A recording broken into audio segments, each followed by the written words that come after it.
Hello. Hi. It's the Big Dumb Post Show. Yeah, it is. Tracy edition is back. We never know what we're going to talk about. It's kind of like raw dog roulette. We never know. We're raw dogging it over here. We That don't know. was for you. We don't know. We don't know. Okay, we do know a little bit about what we're going to talk about today. But first, can I say, Yeah. before we get into that topic, last week when you were gone, we had expressed concern over peach trees. Yes. You have an update. Yes. Yes. Because it got cold the last couple days. I feel like peach trees all over the Mile High City will not give us peaches because it got so cold. How is your one It's why I tree? took time off. I know. Yeah. You got the days, use them. No, they're fine. My peach tree is fine. Now, there was a real stressful moment because I had talked to you leading into the great freeze of 2025. Yeah. And my peach tree was a concern. So there was some cut garbage bags, like lawn bags. You attempted the garbage bag. Oh, I've done that in the past too. I did it. Doesn't work. Zip ties. Zip ties. Yes. So now with that, we had a hanging branch at the bottom. You know, that was just the branch. Well, we didn't lose it. I think the peaches were lost because that particular branch couldn't. One was not covered. Yeah, got it. Fighting his way out of the garbage bag, tooth and nail, fighting it. Those flowers are gone and dead. Yes, that limb. Sometimes the tree knows of that and will stop production to the whole tree if one limb gets frosted. But I think you'll be fine. Well, I mean, honestly, so then I'm upset and I know that we can't make it through these days. You didn't get out of bed for 3 days because of it.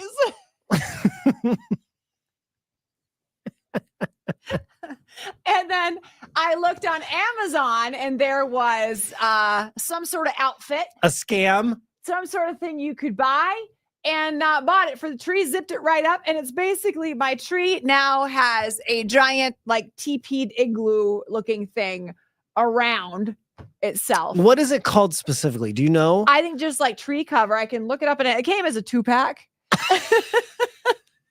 What's it made of? Is it just a fancy tarp that you paid extra for? Yes. Because peach protector or all of the buzzwords were in the description? When you're in a panic with, again, the hanging limb, I was a frenzy. I didn't know what to do. Did you expedite the shipping as well? We paid Prime. So it was like, same day? when they said same day, it's maybe the next day. But it was like, I don't know. Click. I don't know. Sometimes that counter is on and it's very stressful. Right. You have 1 hour to order it if you want it today. If Katy Perry only spends 11 seconds in space, you got 2 hours to get this thing here. Come on. You guys make things happen. So only one day was with the tarp. The other 2 days, it was zipped up quite nicely. Now we still have the pink flowers. I think you made it through. I think we did. Good did. job. I think we did. Yes. Can I ask how much you paid for this thing? Yeah, take a guess. Okay. So I know how big your tree is only because I was there like in the fall. So it's not that big of a tree, and I hope you didn't bet $20. Yeah. Oh, okay. That's not bad. That's not bad. For a 2-pack. That's not bad. You got a deal. Up on the 2-pack. You got a deal. I know. So I was pretty excited. So that is a good thing, and we made it through all of that. Oh, if you have a bigger peach tree, like yours, probably screwed a little. I wouldn't know. Thanks for bringing. I lost them in the divorce. I They're don't know. Alive. I didn't know if maybe you were like. Oh, they're alive. I just don't know. I just wanted to open communications more, mostly to check on my peach tree. I just don't know if anyone other than me will be eating peaches this summer. So thanks. I've been depending on you. So if you could maybe think outside of yourself for 1 second on how your divorce and peach trees losing them is going to affect me, that would be nice. Oh God. All okay. right. Let's talk about your wazzed out thought on what you think happens in a locker room. I don't think I'm that crazy. And Big Mike knows where we're going with this. Sean, you're going to need your microphone.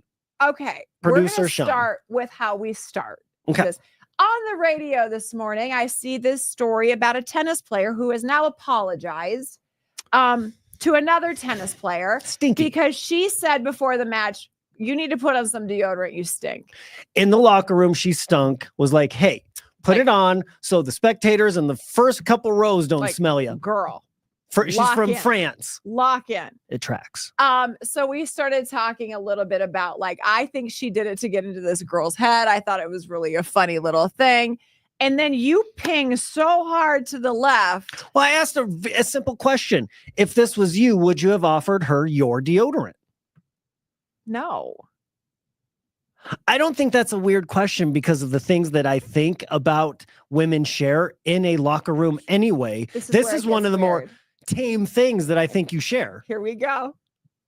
You've never shared lipstick in a bathroom? No. When you're at a club, 9 o'clock, 10 o'clock at night, you go into the bathroom, you're helping each other out. Sean, you're imagining this, aren't you?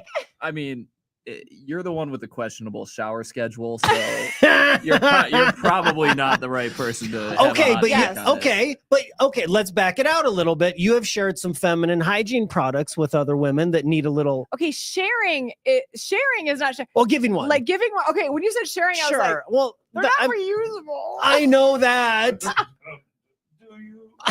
Do you? But you've pulled it out of your purse, like, here, I got you. Here, I got you. I would need to know if the stick of deodorant was fresh or used. That I would never. What about a spray deodorant? Would you be like, here, if spray somebody this? was like, hey, do you have any deodorant? And I had spray, I would say, yeah, you can use it. But if I had a stick, I'd be like, no. But also, you're going to get sweaty immediately when you play tennis. So is it even important? I think she was doing it to get into her head. But then he keeps going about he keeps saying, I know what you girls do in there. And I was like, I've seen the movies. I've watched enough movies, had enough fantasies about what happens in a women's locker room. I know. And it starts with tampons and deodorant. You're sharing it and lipstick, and you're helping each other, make sure you're still in your dress. Right? That happens all the time. You've cracked the code.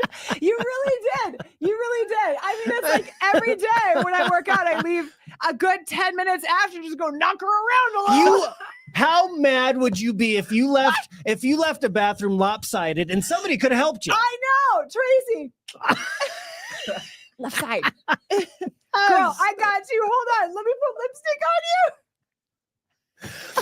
What else do you share? You share things. We don't. I have told you before how the locker rooms to me are so cringy when somebody shares just even too much of their own body. I'm like, come on, have a little bit of modesty. Keep to yourself. Yeah. So in the history, my journey in life has been wrong this entire time. What I imagine happens in a bathroom, women's bathroom and women's locker room really isn't happening. Am I thinking more of like a slumber party? Maybe things happen there. Even that. No, you're thinking more of do you braid each other's hair in there? You think about your fantasies or what you thought happened in a movie. That's what. If you're seeing somebody. And I'm convinced, I don't know. I've heard from my boys what goes on in the men's one. And there's disgusting. Usually just disgusting. Hanging, gross. Things are real. The older you get, the less you care too. I had a report of a pumice stone situation the other day. What do you mean? AJ came out last week and he's like, Mom, there was a guy in there and he was sitting with no clothes on, bare on the bench, not even a towel. And then he started shaving his feet with something. I was like, oh my God. That's gross. Pumice stoning. Wait, where was AJ? He's in the club, at the workout club. Okay, a 24-hour fitness situation. Yeah, or one of those. The guy was just. So you guys seem to be more open than we are as ladies. I went last summer. I would meet one of my best friends at the pool, and we would work out, and then we would be talking just like you and I. And when we were changed, we were, as you said, knocking him around. Girl, be better. You're lopsided. Go. We'd be like, oh my God. So the other day at work, and you would turn and keep talking, but you would turn. I mean, we didn't just whip them out in front of each other. But we still have some modesty. I swear to God, I've seen movies where that. I know you keep saying that, and I think we all know what you've seen. I don't mean those movies. Listen, I don't mean those movies. I know you miss your peach trees, and it's okay to explore like this, right? But when you're ready to date, I think that this is a good gateway. I do. We're not here to judge you. I'm typing in the wrong keywords, aren't I? But God, would I love to know them. There's a lot going on. I'll show you mine if you tell me yours. All right, you guys. Well, there's a kink show. Bye. See ya.